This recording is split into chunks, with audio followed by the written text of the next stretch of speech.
नित्यानन्देश्वरसमारम्भां नित्यानन्देश्वरिमध्यमाम् अस्मदाचार्यपर्यन्तां वन्दे गुरुपरम्पराम्.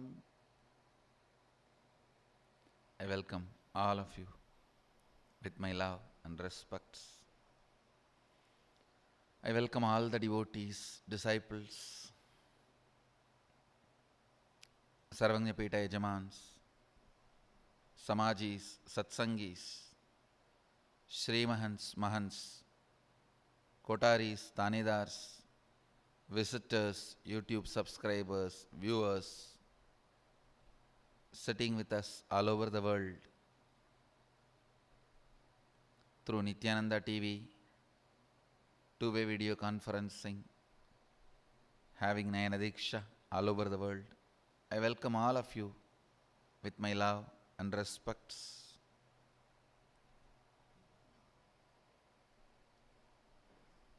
I'll continue on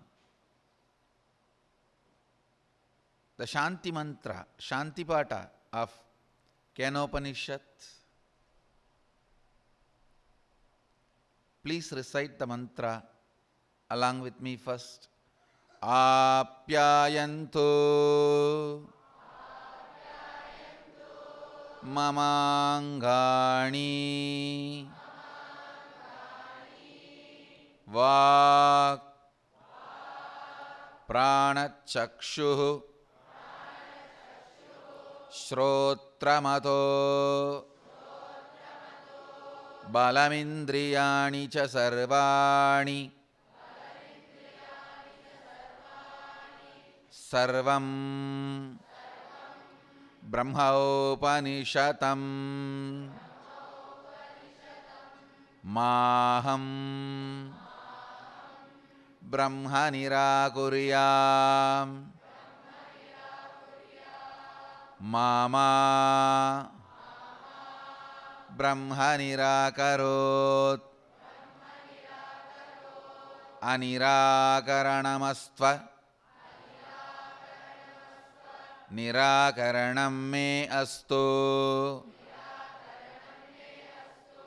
Tatatmani Nirateya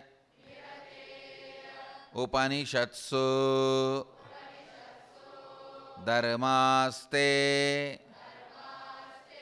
Mayi Santu Te Mayi Santu Om Shanti Shanti Shanti.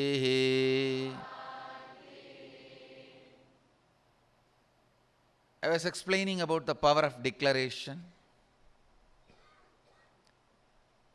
Today, not only the power of declaration, the declaration we are going to make itself is something extraordinary, beautiful. Sarvam Brahmaopanishatam. Please understand. First thing, Upanishadic rishis are making a well. First thing they are teaching you is strengthen your limbs, listening, seeing,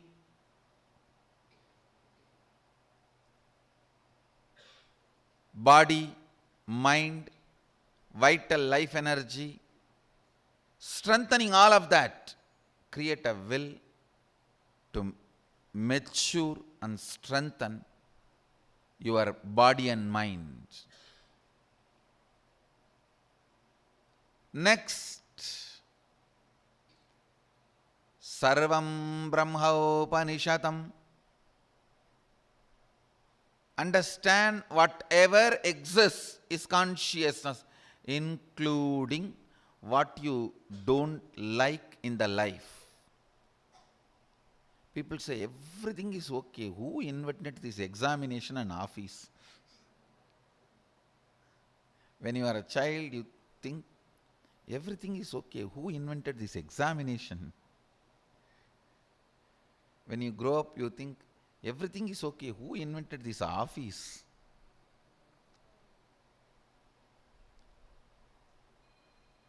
Even the things you feel you don't like, not part of you. Remember, Sarvam Brahma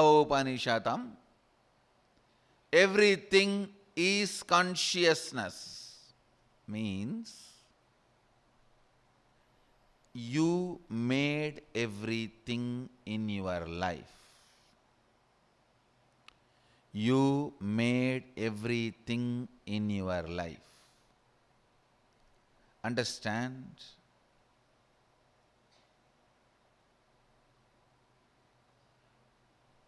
I am not talking this idea that you made everything in your life as a philosophy, moral. No. I am uttering these words as the simple facts you need to know, the truth you need to be informed before you strategize about your future existence.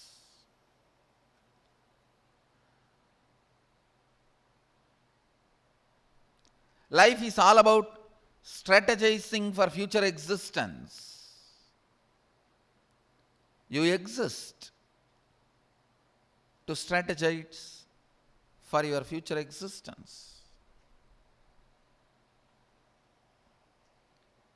For the right strategy to happen in you, you need to be informed of these basic truths.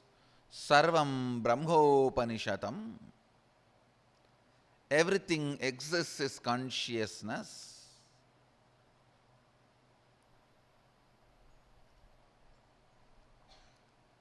Everything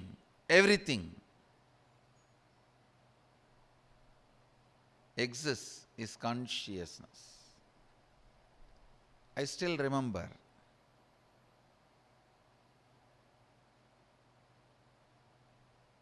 I was 8 or 9-year-old boy sitting with two of my gurus. I had the fortune of having 4 or 5 gurus continuously making all their time and energy available to me. So I was sitting with 2 of my gurus, and the temple bell rang. The lifestyle in Arunachala is so beautiful. You know it is morning only when you hear the temple bell. You know it is breakfast time by listening the crackers in the temple. Every puja, there will be temple crackers. All the 6 pujas, there will be temple crackers. Only listening to that sound we know the time. So the temple bell rang, means Nevedyam. The food is being offered to Sadashiva. Both my gurus immediately looked at me and said, go and bring the prasadam. After the Nevedyam is done, it will be given to all the devotees. It will be shared with all the devotees. They both were sitting in one corner and asked me, go and bring. I went to the place where they distribute the prasadam and waited. Puja was over. The rituals got completed and they started serving. And I stretched my hand and the priest gave one share. It's like one share itself will be almost like half a kg rice. In one big leaf they'll give. And then the pujari was telling, the pujari saw before going to the puja that I was sitting with both my gurus, and the pujari is very greatly devoted, highly devoted to both the gurus. So the pujari saw and told me, hey, take two more for them also. They are sitting. Take one for you, take two more for them. I was a little reluctant because one of the boy and girl who were my classmates are standing in the queue next to me. They will laugh at me, taking so much, all for one person. So for this purpose only you are sitting in the temple whole day. That's the way they usually make fun of kids. So, and I know already they are gazing at me in the mood of making fun.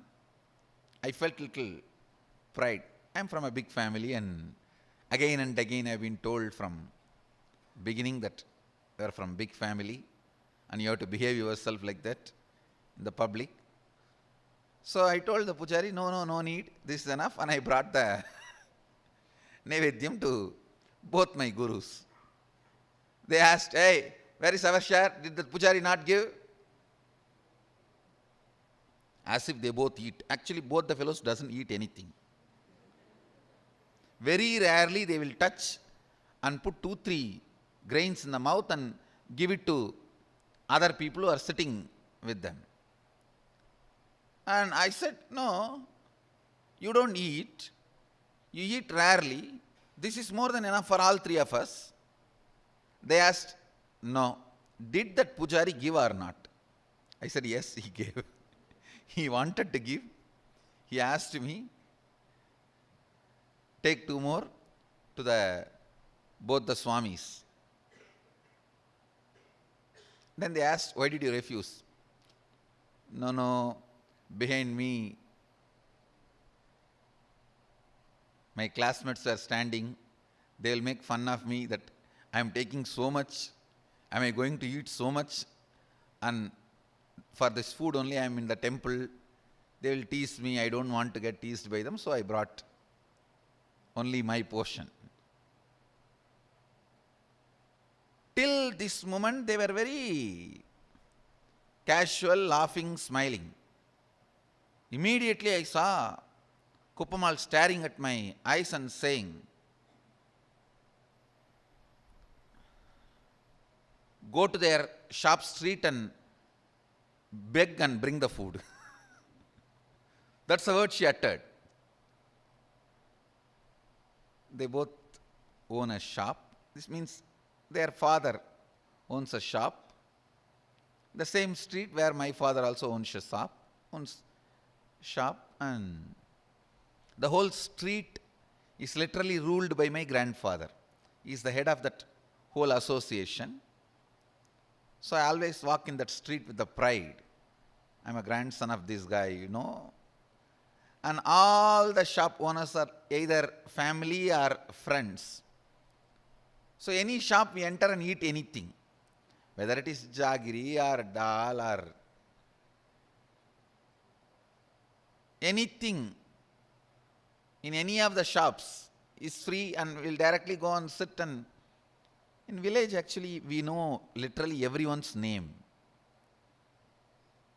And it's a different lifestyle. But in that same street I have to beg now. All will make fun. What happened to your grandfather and his wealth? They will ask all questions and they will tell my grandfather. That is the next problem. That your grandson is begging in the street. Why you are not giving food for him? Of course, one good thing I had. I think this is the greatest boon Sadashiva gave. Just obeying the Guru Vak. I think that's the greatest wealth I brought with me, I tell you. The future may think, future may describe various things as my main contribution. Some may say my Gurukul is my contribution, and some may say the science of manifesting powers is my great contribution.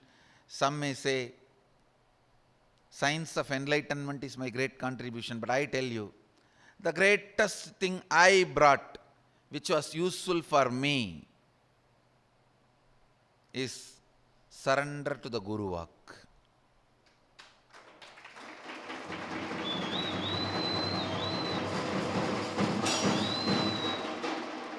If any of you feel in a very short span, in a very young age, in small number of years, I have done big work. Whoever feels, if you feel that, if you want to know the secret, I tell you,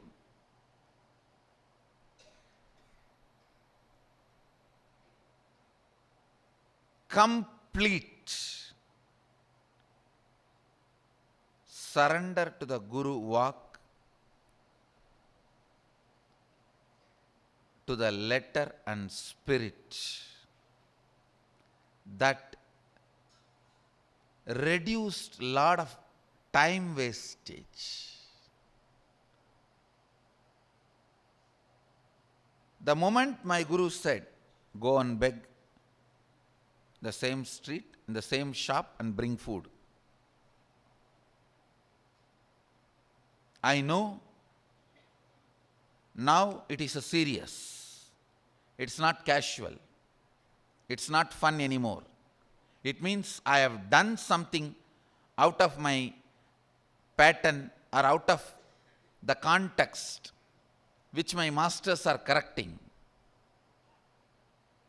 I tell you, I stood up, straight went to that street, begged, and brought whatever I got. Naturally, all friends, family, they all gave so many things. I have to take a small pulling cart. In villages, there will not be rickshaw, the hand-pulled cart. So I have to hire a small hand-pulled cart to bring all the items I got as bhiksha to my Guru. So I hired a small vehicle and brought the whole thing and put it at the feet of both the Gurus, and I realized, understand, that was one of the greatest realization I had.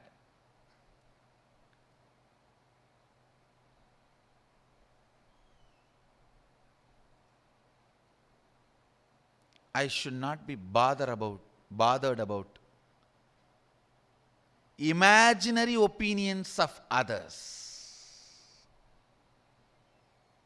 I tell you, the liberation that happened at that moment is still now useful for me.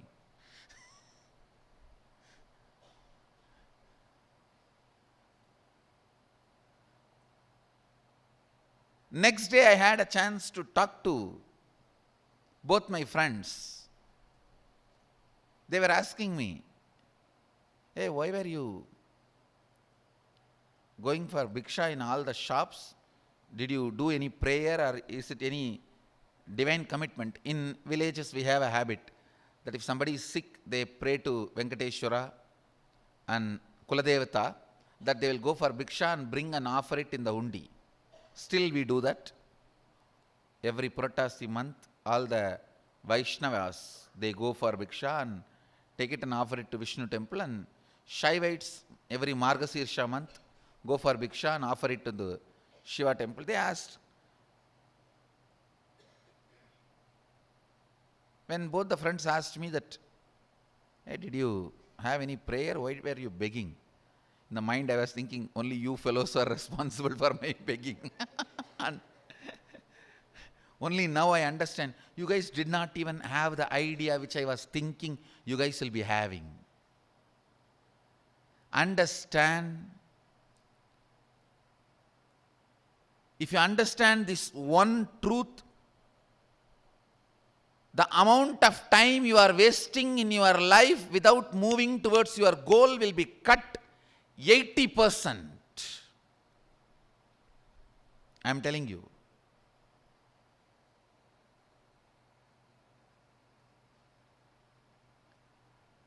My idea that this is what they will be thinking, even though they are not thinking, and even if they are thinking, that should not be postponing or pushing my decisions and my actions, but imagining this is what they will be thinking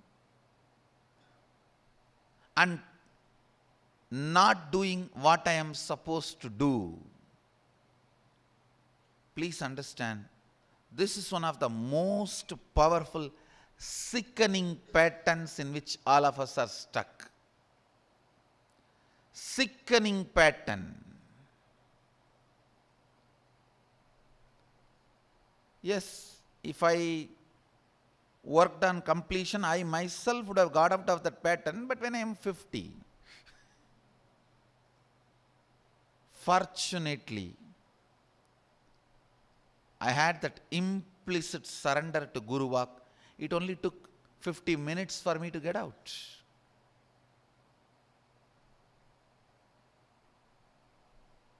When I was going and doing Bhiksha, I just know the pattern. There is some pattern. That is the reason. Some reason. Something is not right in me. That is the reason I did not take that prasad and just come and came back.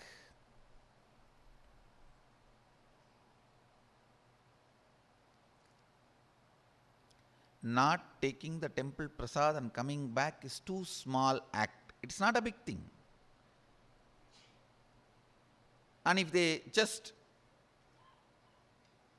shout from where they are sitting, the priest himself will bring and give it. Because it was only audible distance. They were sitting inside the temple only. They could have shouted, hey, get the Nivedyam, and he would have came and given.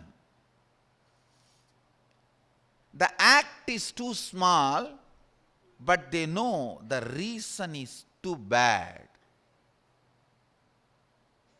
That pattern cannot be allowed to live in me.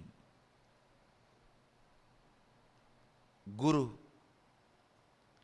is the most sweetest being who sacrifices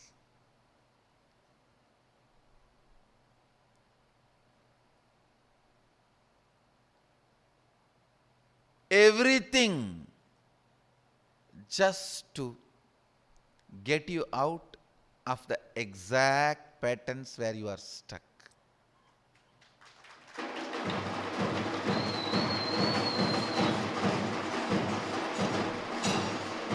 Job of Sadashiva. First and foremost job of Sadashiva, when he assumes the human body, he sacrifices, he is Tyaga Raja, he sacrifices anything and everything just to get the disciple out of his pattern. Just to get the disciples out of their pattern. And it's not that if I would have brought the temple prasadam, both of them would have sat and ate the whole thing, or both of them are hungry. I have never seen these two fellows having any time full meal, I tell you. I lived around them at least 12 to 15 years. With one 12 years, with another one 15 years. I have never seen them having full meal. Means like a full meal, having it in the plate and eating, no. Some devotee will bring something and they will pester. He or she will pick up little and put it in the mouth. With both, that is the case. Vibhudananda Puri or Yogananda Puri. With both, that is the case.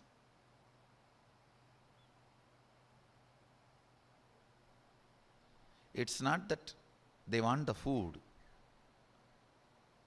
or they want whatever I begged and brought. No. They are very clear. They are not going to let me get stuck in that pattern.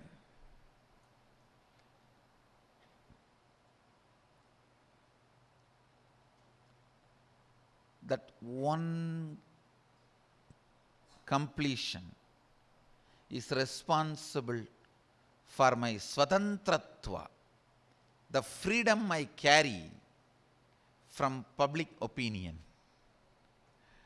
The one and only reason is my gurus have completed and liberated me from that one important pattern, not caring about the imaginary opinions of others and the opinions others inserted into us about life.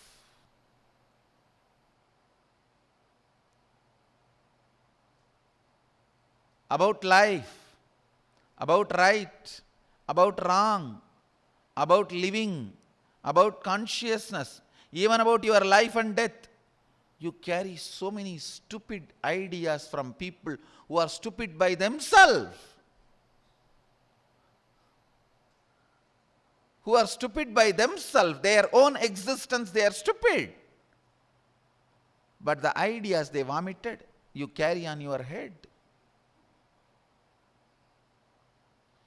You have been given a beautiful golden bowl, and you keep that on your head, carrying all their vomit.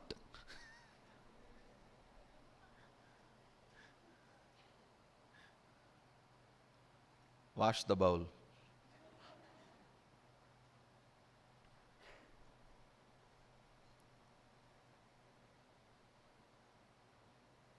Listen, this is the conclusion. Immature ideas and cognitions you carry because of your immaturity from the immature people is what makes you feel that there is something which is not God in the existence. Whenever you feel that there is something which is not God in the existence, sit and dig out what makes you feel something is not God in the existence. You will find it is always some of your immature cognitions put inside you because of your immaturity by some immature fellows who are caught in the suffering by their own existence, because they are large number. You also want to conform to the populist belief. Understand? Life is not democracy. Your government may be democracy. Life does not run by democracy. It's not that if all of us vote together and say, let fire not burn, we are all voting together, fire is going to stop burning. If we all vote together, let Ganga not drown people, you think Ganga will stop? Understand, populist beliefs does not mean they are right. It is great to run a government. Democracy is great to make common decisions, common laws for the country, for the land. But laws of the nature is different. Laws of existence is different. Laws of life is different. In laws of life, there is no democracy. You just need to understand it. It may be a simple act I performed by not taking that prasadam, the consecrated food, because this boy and girl are standing, and I thought they will be laughing at me. They'll be making fun. Oh, that is why you are in the temple whole day, to eat so much.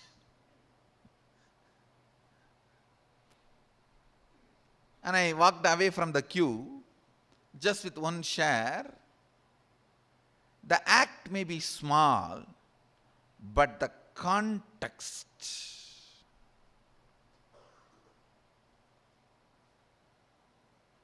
the reason why I did the act is dangerous. Understand?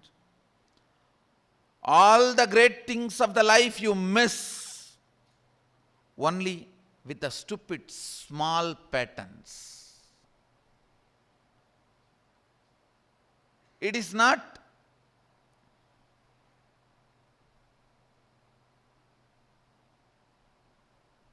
you will miss great things because of the great mistakes. No.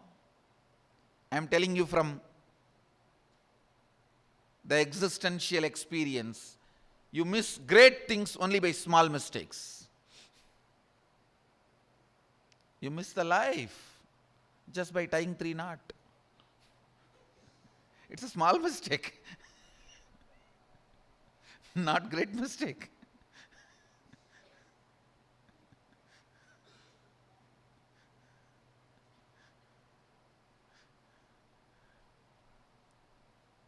All mistakes are small mistakes.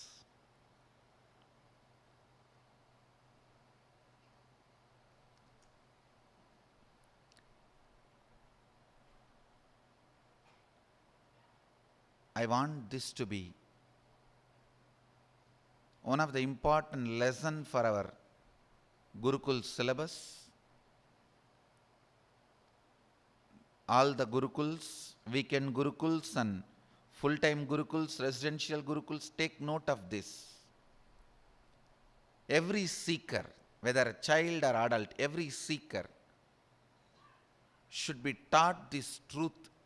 Anything they feel in their life which is not part of God, or with anything they are not comfortable, they are uneasy, disconnected, they should sit and dig out the core experience of disconnect. Why? It will always be immature cognitions swallowed by you because of your immaturity, which is from immature people. Immature cognitions swallowed by you because of your immaturity, which is by itself from immature people.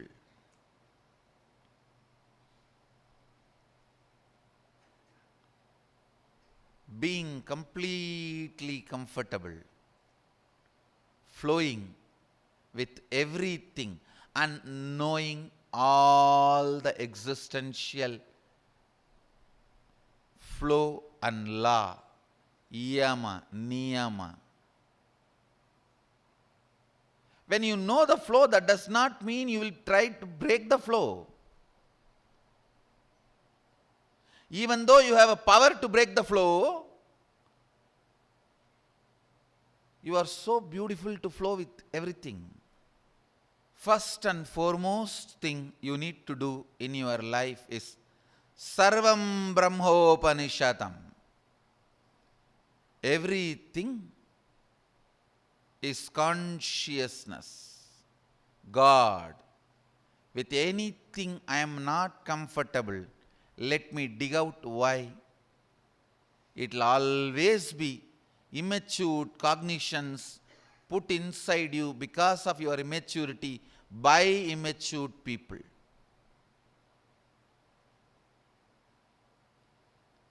Dig out, at least know it. Know it. At one day you may gain the wealth of surrender to Guru Vak after enough of torture by the life. That day, at least you will come out of this pattern.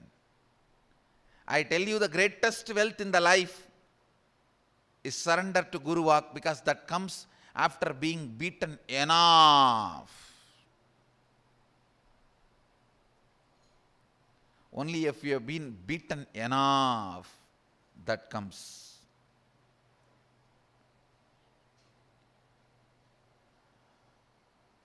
Surrender is not something beneficiary to me. When you do, you save wasting your life behind stupid patterns. I tell you, at that time, when my gurus asked me, go and beg and come in the same street, I did not understand what that act is going to impact me, how that act is going to impact multiple dimensions of my life. When I went and saw the completion in half an hour, now I can see that one completion gave me the spine to stand up. That one completion, that one act which I did, implicitly obeying the masters without knowing its side effects and after effects. If I am sitting and arguing with them, come on, tell me, why should I, what is the reason you are telling me to go and beg in the same street? How will I beg in front of my classmates? I always show I am a big hero in front of them. And not only the pride of the big family, I have been given many of the powers by my gurus. So wherever I go, I am like a rich father's son, the great guru's disciple.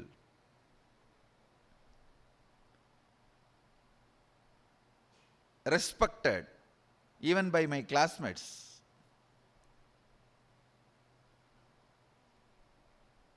If I would have argued with them, what patterns I am going to lose, what completion I have to do, why should I do? Maybe I would have completed the pattern after I myself faced the life and went through enough torture at the age of 50. Too big mistake. Wasting life in patterns is the biggest mistake. Because you are not wasting time, you are wasting life.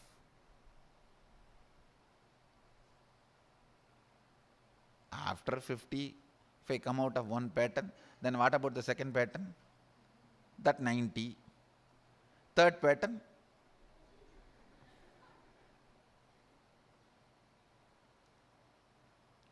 The implicit surrender to the master's words have reduced tremendous wastage of life.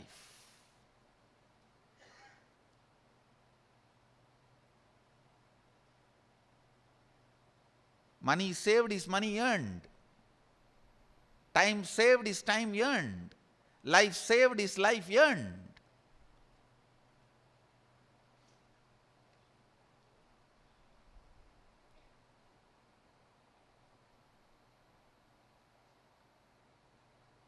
That one completion, achalatva. No, I'm not talking out of arrogance or pride, please understand. I'm explaining the truth. The achalatva,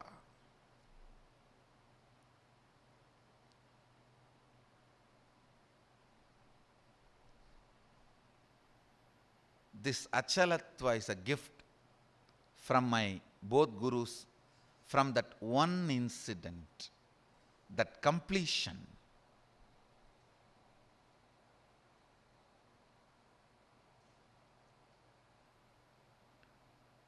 That completion,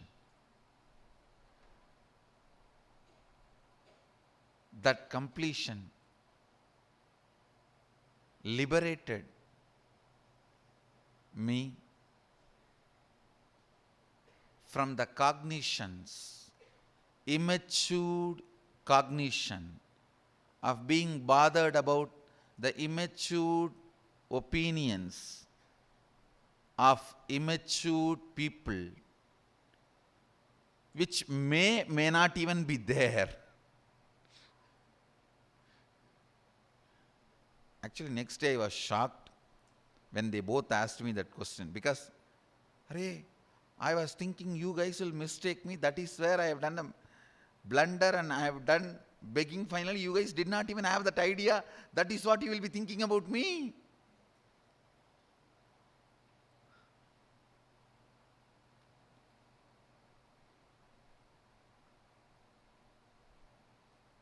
We are all terrorized by ghost. Not even a real problem. Not even a real problem. Ghost. Problem which we think may be there, because he will think like that, she will think like that, he has told like that, she has told like that, he may think like that, she may think like that. The immature cognitions of the people you imbibed due to your immaturity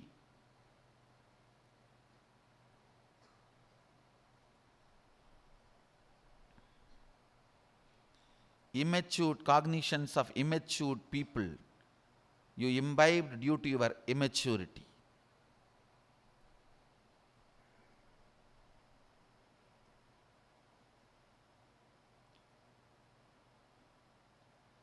Sarvam Brahmopanishadam.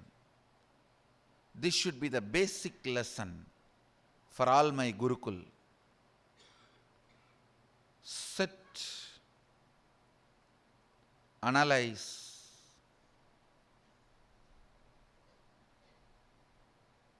list out anything with which you are not comfortable. It can be situation, it can be people, it can be thought currents, it can be your beliefs. Anything which makes you uncomfortable.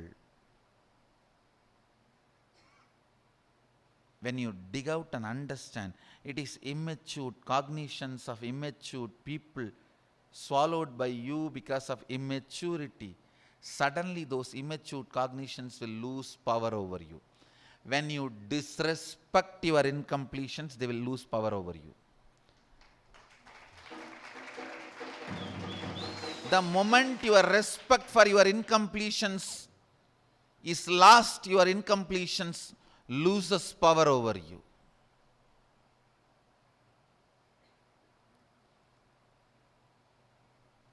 Today, this is the lesson for all the satsangis. The essence, status for all of you, Sarvam Brahmopanishadam. Everything exists, is consciousness, God, Sadashiva, Guru. Everything exists, is God Himself. Anything makes you uncomfortable is from immature cognition of immature people you swallowed due to your immaturity. Today, do this manana, internalizing. Come back tomorrow with the power of Nididhyasana, ability to live. Shravana, listening. Manana, internalizing.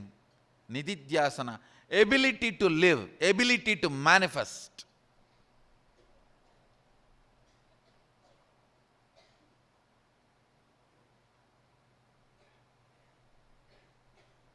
Come back tomorrow with the prasada, ability to manifest. With this, I bless you all. Let you all radiate with integrity, authenticity, responsibility, enriching, causing, living Shuddhadvaita Saivam, the eternal bliss, Nityananda. Thank you. Be blissful.